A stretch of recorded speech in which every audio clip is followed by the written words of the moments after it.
अस्सलाम वालेकुम नाज़रीन, मेरा नाम डॉक्टर शमाइला हनीफ है और मैं consultant obstetric gynaecology Fatima memorial hospital Lahore में काम कर रही हूँ।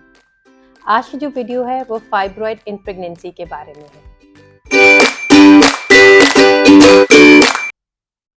कई दफ़ा ऐसा होता है कि प्रेगनेंसी में ख़वातीन जब अपना अल्ट्रासाउंड कराएं तो उनको पहली दफ़ा ये डायग्नोस होता है कि उनके यूट्रस के अंदर फाइब्रॉइड्स हैं और वो बहुत परेशान हो जाते हैं और डॉक्टर से बड़े सवाल पूछने लग जाते हैं कि फाइब्रॉइड से प्रेगनेंसी को कोई प्रॉब्लम तो नहीं है, क्या डिलीवरी उनकी नॉर्मल होगी या कि सिज़ेरियन होगा, क्या फाइब्रॉइड के लिए सर्जरी की ज़रूरत है या नहीं।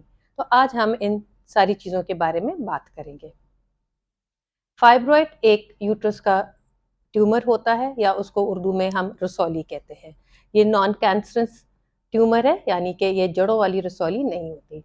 ये एक बहुत कॉमन ट्यूमर पाया जाता है। अमूमन 50% खवातीन में ज़िंदगी में कभी ना कभी फाइब्रॉइड होने के चांसेस उनमें होते हैं और 50% में फाइब्रॉइड्स डायग्नोज होते हैं। ज़्यादातर लोगों में, खवातीन में, ये कोई प्रॉब्लम के साथ प्रेजेंट नहीं करते। ये साइलेंट ट्यूमर्स होते हैं, एसिम्प्टोमेटिक होते हैं, कोई तकलीफ नहीं देते। पर कुछ खवातीन में ये प्रॉब्लम्स के साथ प्रेजेंट करते हैं। इसी तरह कभी कभी प्रेगनेंसी में फर्स्ट टाइम ही पता चलता है कि उनके यूट्रस में फाइब्रॉइड्स है। फाइब्रॉइड के साइज डिफरेंट होते हैं। ये इतना छोटा साइज भी होता है, यानी कि एक दाने का साइज, और इससे बड़े साइज के भी होते हैं, यानी कि lemon size, orange size, tennis ball size, और कभी कभी इतना बड़ा फाइब्रॉइड भी हो सकता है जैसे कि फुटबॉल के साइज का भी फाइब्रॉइड का साइज हो सकता है। इनके नंबर भी वेरी करते हैं, किसी का सिर्फ एक फाइब्रॉइड होता है और कभी कहीं के बहुत ज़्यादा फाइब्रॉइड्स होते हैं। फाइब्रॉइड्स की लोकेशन यूट्रस में फ़र्क होती है। कभी पेट की तरफ या आउटर वॉल के अंदर ग्रो कर रहे होते हैं, जिसको हम सबसरोजल फाइब्रॉइड कहते हैं।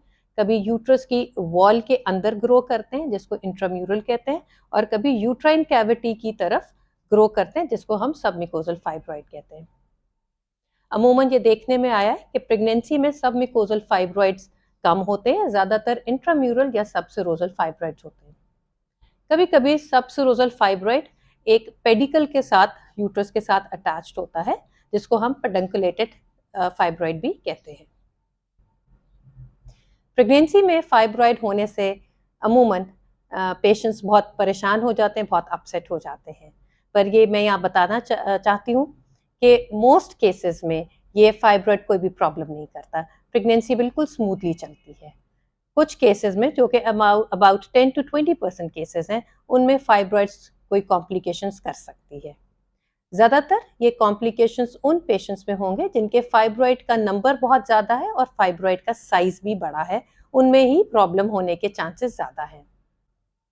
अब हम बात करेंगे कि प्रेगनेंसी में फाइब्रॉइड्स क्या प्रॉब्लम्स क्रिएट कर सकता है। सबसे पहले मिसकैरेज या अबॉर्शन। पहले 3 महीने में मिसकैरेज के चांसेस फाइब्रॉइड की प्रेजेंस में कुछ ज़्यादा हो सकते हैं। वन टाइप ऑफ मिसकैरेज, उसको हम मिस्ड अबॉर्शन कहते हैं, यानी कि बेबी की हार्ट बीट अल्ट्रासाउंड में जाहिर नहीं हुई। अमूमन जो मिस्ड मिसकैरेज है वो बेबी के क्रोमोसोमल एनॉमलीज की वजह से होते हैं, वो फाइब्रॉइड की वजह से नहीं होते। एक और टाइप ऑफ मिसकैरेज है जिसको हम थ्रेटन मिसकैरेज कहते हैं, यानी कि प्रेगनेंसी में यूट्रस के अंदर दर्द उठ जाना और दर्द के साथ ब्लीडिंग शुरू हो जाना। 70% केसेस में थ्रेटन मिसकैरेज सेटल भी हो जाता है और कईयों की ये पेन सेटल नहीं होती और मिसकैरेज हो जाता है। पूरा जो प्रेगनेंसी के प्रोडक्ट्स हैं वो एक्सपेल हो जाते हैं। ये फाइब्रॉइड कर सकता है। अगले महीनों में जाके, यानी 4 महीने से ऑनवर्ड्स, ये वक्त से पहले पेन्स भी कर सकता है, यानी कि pre term delivery. Pre term delivery का मतलब है 37 वीक से पहले दर्दें शुरू हो जाना और इससे डिलीवरी हो जाना। इसी तरह ये pre labour rupture of membranes भी कर सकता है, यानी वक्त से पहले 37 वीक से पहले यकदम पानी की थैली लीक हो जाना और सारा अमनियोटिक फ्लूइड, जो बेबी फ्लूइड है, वो सारा लीक कर जाता है और इसके बाद पेन्स भी शुरू हो सकती हैं। प्री प्रॉम के बेस के ऊपर कभी आपके डॉक्टर आपके वक्त से पहले डिलीवरी का डिसीजन भी ले सकते हैं। कभी पेशेंट को पेन के साथ प्रेजेंट करता है। पेन कभी हल्की फुल्की भी होती है जो आम पैरासीटामोल से सेटल हो सकती है, और कभी फाइब्रॉइड्स में बहुत शदीद दर्द का दौरा भी उठ सकता है। ये देखने में आया है कि ये जो सीवियर पेन है ये एक रेड डिजेनरेशन कॉम्प्लिकेशन होती है, इसकी वजह से हो सकती है। रेड डिजेनरेशन कॉम्प्लिकेशन एक मेडिकल टर्मिनोलॉजी है। जिस तरह फाइब्रॉइड का साइज बढ़ रहा होता है तो कभी कभी जो सेंटर पार्ट ऑफ फाइब्रॉइड है उसमें ब्लड फ्लो इतना अच्छा नहीं जाता, लिहाजा सेंटर पार्ट से वो डिजेनरेट करने लग जाता है, यानी कि वो घुलने लग जाता है। ये पेन के साथ जाहिर करता है और कई खवातीन को ये रेड डिजेनरेशन की वजह से बहुत ही शदीद पेन होती है कि उनको कई दफ़ा हॉस्पिटल में एडमिट करना पड़ता है पेन किलर्स लगाने के लिए। यहाँ ये बात मैं एम्फेसाइज करना चाहती हूँ कि जिनको फाइब्रॉइड की वजह से बहुत शदीद दर्द हो, जो कि रेड डिजेनरेशन की वजह से हो रही है, उनमें कभी भी प्रेगनेंसी के दौरान सर्जरी एडवाइस नहीं की जाती।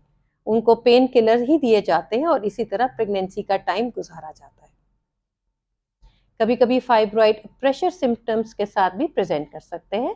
प्रेशर सिम्टम्स जो मसाने के ऊपर अगर प्रेशर दे तो फीमेल को बार बार पेशाब की हाजत महसूस होती है, जो कि नॉर्मली प्रेगनेंसी में भी फ्रीक्वेंसी ऑफ यूरिन ज़्यादा फील होता है। कभी कभी ये कॉन्स्टिपेशन के साथ भी प्रेजेंट करता है और कभी जो लोअर लिम्स प्रेग्नेंट खातून की लोअर लिम्स में बहुत ज़्यादा स्वेलिंग हो जाती है, वो भी इस फाइब्रॉइड की वजह से होता है। प्लेसेंटल एब्रप्शन, ये भी एक कॉम्प्लिकेशन फाइब्रॉइड इन प्रेगनेंसी के साथ देखने में आई है। प्लेसेंटल एब्रप्शन एक ऐसी कंडीशन है जिसमें जो प्लेसेंटा यूट्रस के अंदर अटैच होता है वो अपनी दीवार से अलग हो जाता है। ऐसी सिनेरियो में पेशेंट को पेन की प्रॉब्लम होती है और साथ उनको ब्लीडिंग भी होती है। ज़्यादा ब्लीडिंग हो जाए तो बच्चे के लिए भी नुकसानदेह है। बच्चे को ब्लड फ्लो और ऑक्सीजन की सप्लाई में कमी हो जाती है और ऐसे सिनेरियो में कभी फौरन डिलीवरी का डिसीजन आपके डॉक्टर ले सकते हैं।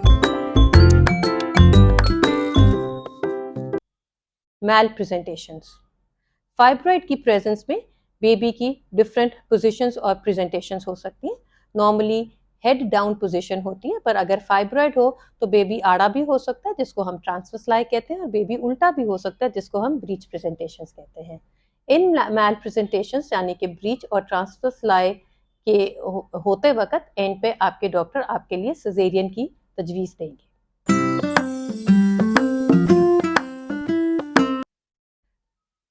प्रेगनेंसी में ये देखने में आया है कि जिनके फाइब्रॉइड हैं उनके कुछ हद तक सिजेरियन होने का रिस्क बढ़ जाता है। इसके मुख्तलिफ रीज़न है। एक यही है कि मैल प्रेजेंटेशन है कि बेबी की पोजीशन ऐसी है जो कि नॉर्मल डिलीवरी की तरफ फेवर नहीं करती, यानी कि ब्रीच है या ट्रांसवर्स लाई है। कई दफ़ा फाइब्रॉइड ऐसी पोजीशन पे होता है जो कि बेबी को ऑब्स्ट्रक्ट करे, यानी कि यूट्रस के निचले हिस्से में बच्चेदानी के मुंह के पास फाइब्रॉइड की पोजीशन है, लिहाजा नॉर्मल डिलीवरी हो नहीं सकती, वहाँ ऑब्स्ट्रक्शन करता है। ऐसी सूरत में भी सिजेरियन की एडवाइस की जाती है। और कभी कभी नॉर्मल लेबर के दौरान भी जो यूट्राइन कंट्रैक्शंस हैं वो प्रॉपर तरह कंट्रैक्शंस नहीं आती, इरेगुलर कंट्रैक्शंस होती हैं फाइब्रॉइड की प्रेजेंस में। इस सिनेरियो में भी हो सकता है कि किसी खातून के लिए सिजेरियन की एडवाइस की जाए।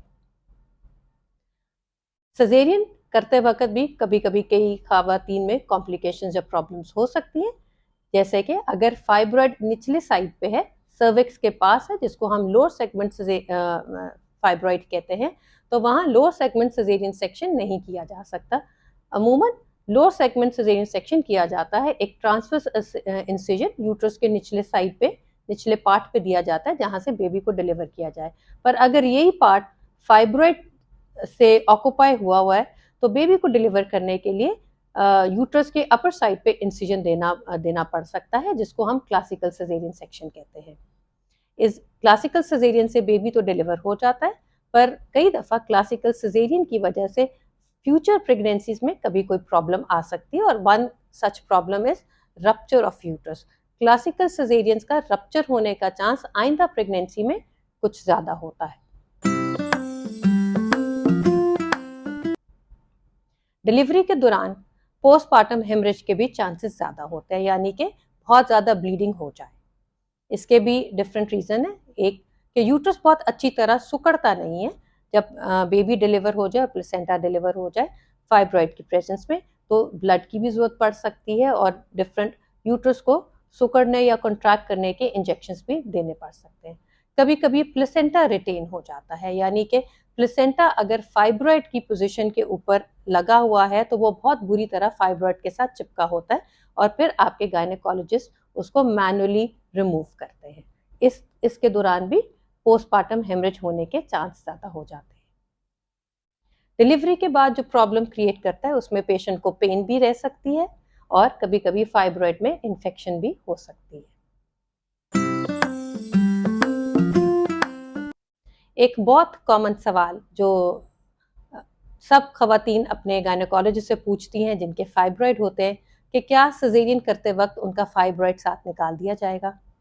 तो इसके बारे में साइंटिफिक एविडेंस ये है और साइंस ये सजेस्ट करती है कि सिजेरियन के दौरान फाइब्रॉइड को नहीं छेड़ना चाहिए, क्योंकि यूट्रस का साइज इतना बड़ा होता है और यूट्रस में ब्लड फ्लो इतना ज़्यादा होता है, तो मायोमेक्टमी करते वक्त पेशेंट का ब्लड का ज़ाया होने के चांसेस बहुत ज़्यादा है और कभी कभी रेयर केसेस में इवन यूट्रस निकालने की नौबत भी आ सकती है, यानी कि हिस्टेक्टमी करने की भी नौबत आ सकती है।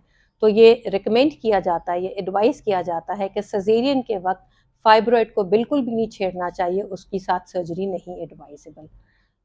बहुत रेयर ऐसे केस सिनेरियोज होते हैं कि जहां साथ फाइब्रॉइड की सर्जरी करनी पड़ सकती है। वो ऐसे सिनेरियो है कि अगर बेबी को अप्रोच करने इजीली अप्रोच नहीं कर सकते और वहाँ सारा फाइब्रॉइड है, तो बेबी को अप्रोच करने के लिए गायनेकोलॉजिस्ट को जो फाइब्रॉइड है उसको रिमूव करना पड़ सकता है।